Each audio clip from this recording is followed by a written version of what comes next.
1959, what was known as the Chicago Fire Insurance Patrols began disbanding. Now, the patrol's main goal was to preserve people's property, their heirlooms, and other valuable items during a fire.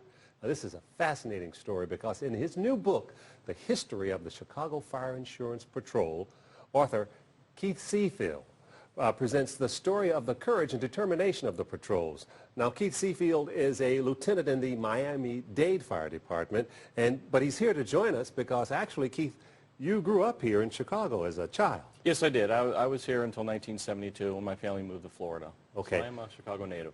Now, you have to tell us who were these guys who were the Chicago Fire Patrolmen?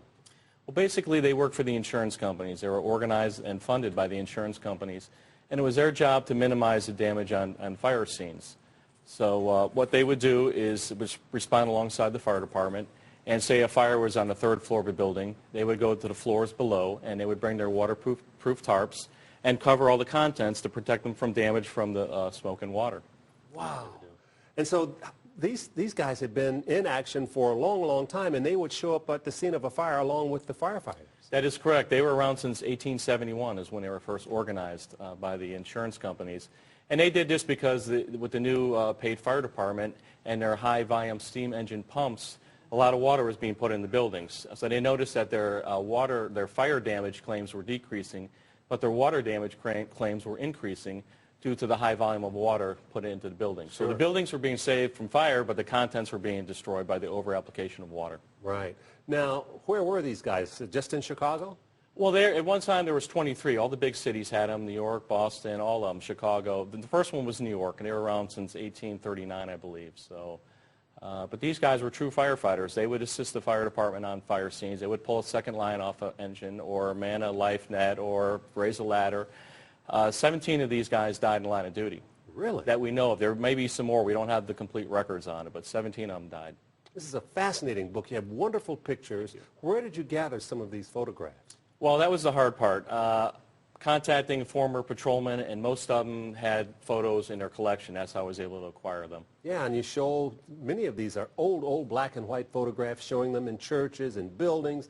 And not only would they try to protect the valuables, but as you say, after the fire was over, they'd go back and go to work again. That is correct. If the fire department, if they cut a hole in the roof, they would cover the roof and minimize further damage to the building and the contents. And they were experts in sprinkler systems, so if some sprinkler heads went off to help stop the fire, they would put the sprinkler heads back in and get it back in service, so the building would be protected in case of another fire.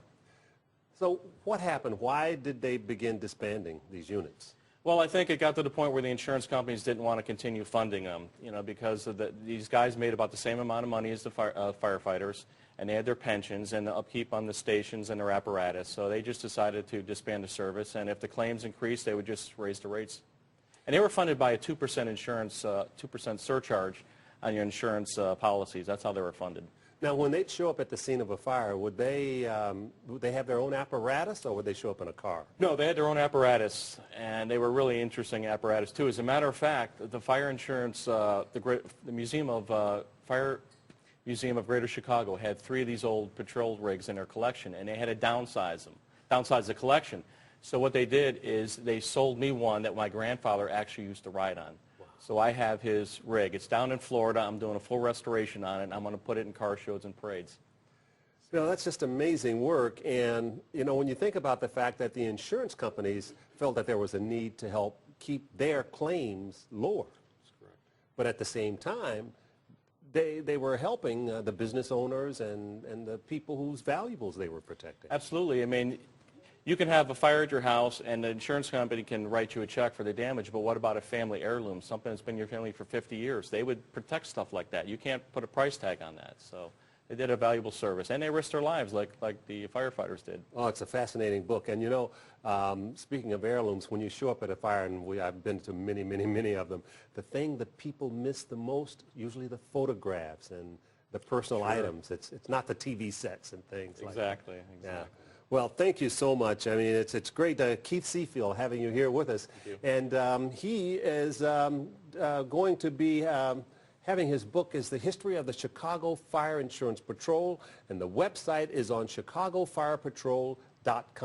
And of course, you can go to our website, and we'll link you there for more information. Keith, thank you so much Thank you for joining. having me.